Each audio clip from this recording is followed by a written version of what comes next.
Hi campers. Well, it's been a busy weekend for me.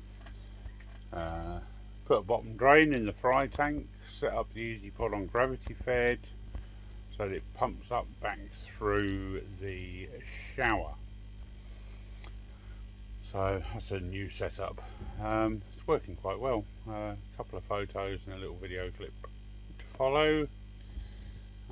Did a bit more rocking around the pond, only a couple of rocks, but because they're big ones then my shoulders didn't like it very much, so I stopped after that.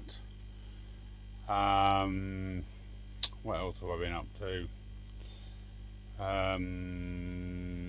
Oh yeah, the pond's gone blue, malachite greening. Pulled a couple of fish out today, did a scrape, found one fluke, so I'm not treating for fluke, not enough on there. And I think one's got mouth rot, but I couldn't catch him, so I'm treating with malachite just in case. The bacterial issues are still there, but they're not as bad as they were, hopefully. Have lost another couple of fish, but they ones that already had issues and were on the cusp of were they healing, weren't they healing, and I think it's just tipped them over the edge, but we'll see. A couple of fish have got a few ready pinky marks, so I've treated those. Paul's Hyatsuuri in the isolation tank is still touch and go, but it seems to be healing. Hopefully that is on its way to being better. It's never going to be a show fish, but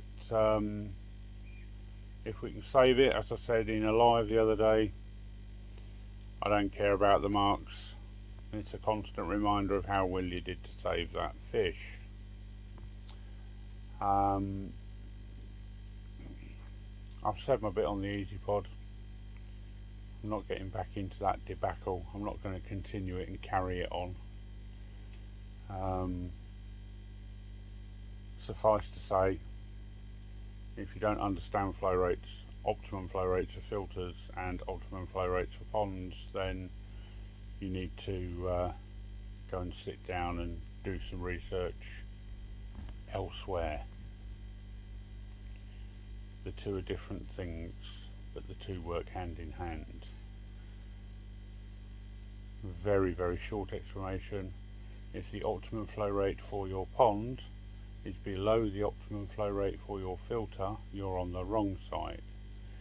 If your optimum flow rate for your pond is above the optimum flow rate of your filter, you're on the wrong side. That's all I'm going to say. That's for that one particular filter. That doesn't count if you're running backy showers and filter floss and all these sorts of things. You can up the flow rate through your filter because you've got an additional filtration to deal with fines. So go and look it up. Simple.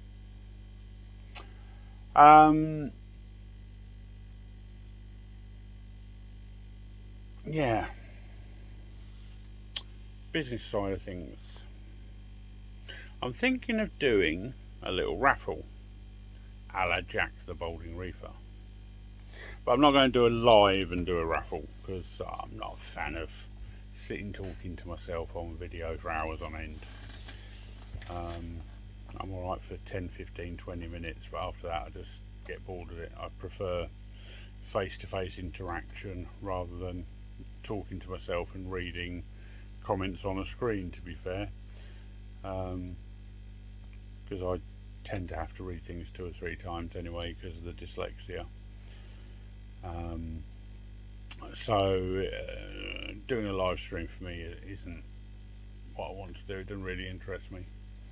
I'll nip on to the odd live once in a while, but I'm not one to go on every week or even every month. You know,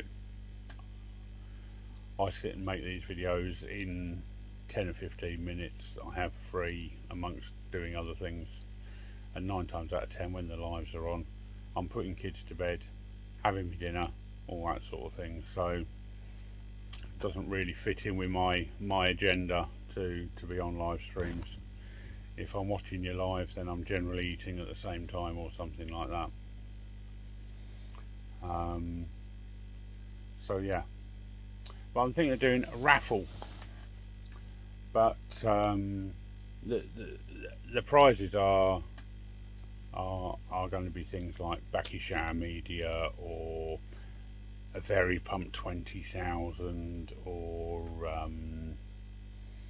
a bag of sake hikari or something like that. But what I want to know is how people would like to play it, because I've seen some raffles that they do £1 a ticket and there's 140 tickets, and you think that's a lot of people buying tickets to buy 140 tickets. And I know some people will buy 10 and some people will buy 5, and all varying different amounts of tickets, but sometimes these raffles can go on for weeks. God damn it! Samsung S21, don't get one.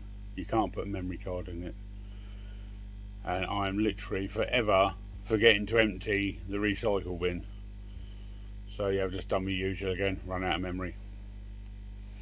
So as I was saying, I'd like to know what you guys would prefer. Whether you would prefer lots of raffle tickets at a low price, or less raffle tickets at a higher price. So if you say had a vary pump, and let's say that vary pump was 200 quid, just for the ease of the mathematics. So I know they're 249.95 or whatever, but just for the ease of the mathematics, we'll say 200 quid. Would you rather have 10 tickets at £20, 20 tickets at £10, 40 tickets at £5, or 200 tickets at £1? I don't know.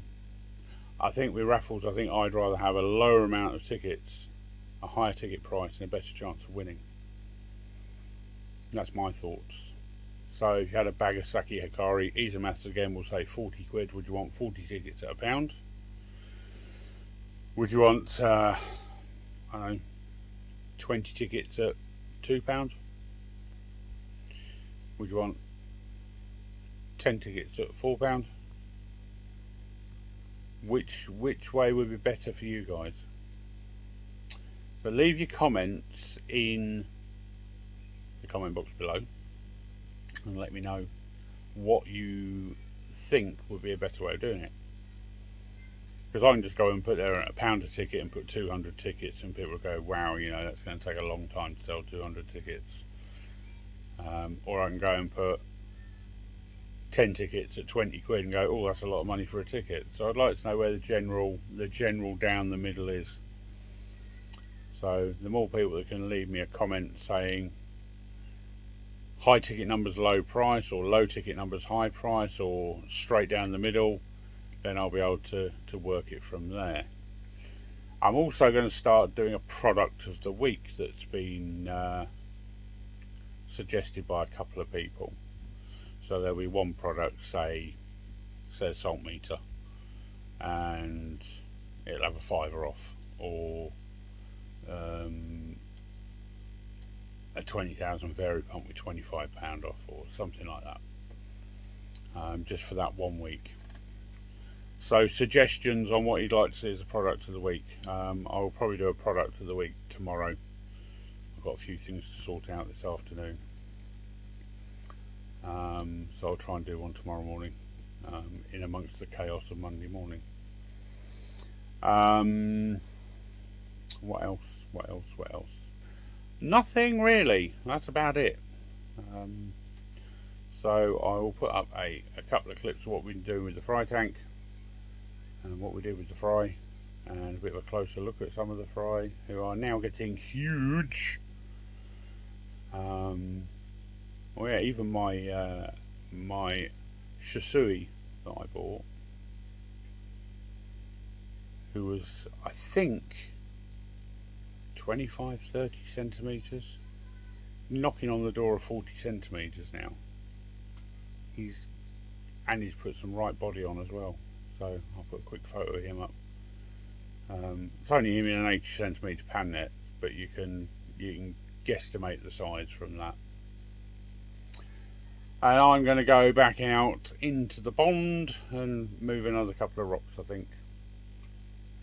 So enjoy. Don't forget, leave me the comments at the bottom. Raffle will be done through skegnesspondsupplies.com. Oh, quick shout out. Copey's koi, having a bit of a nightmare at the moment. Keep your chin up, fella. Try and keep it simple. Don't worry yourself too much with dealing with lots of different things at a time. Try and deal with the most important one first and then move on to the others. Same with you, Si up north, koi pond. He's having a couple of issues. Si, you're experienced enough to know what you're doing. Yeah, believe in yourself a little bit. Same with you, Copey, actually. You've been doing it long enough.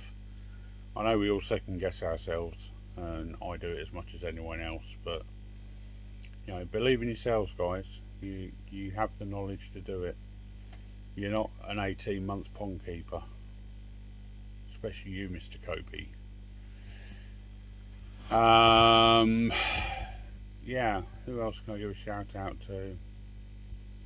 Oh, yes, my koi journey. Glenn, you absolute superstar with that shout out video, mate. It really was nothing. You asked me about sodium thiosulfate, you sent me a link, you sent me the wrong one. I said, no, this is what you need, fella. But I very, very, very much appreciate the shout out.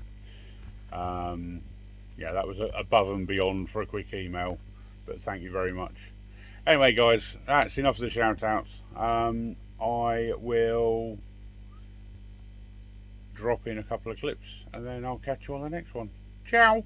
So here we go, fitting a bottom drain to the fry tank. So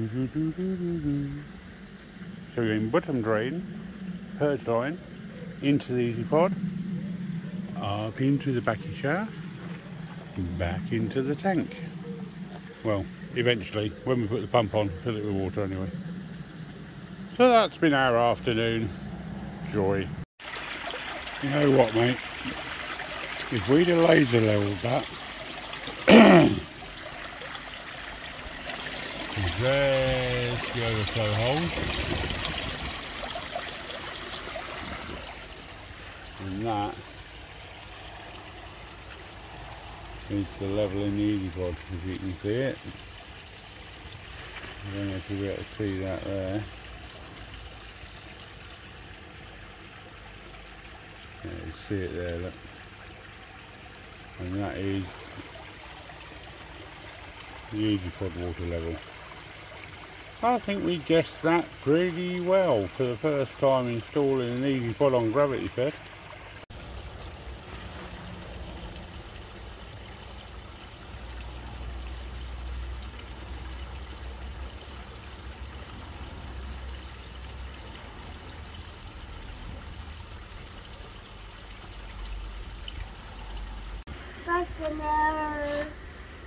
Box in there.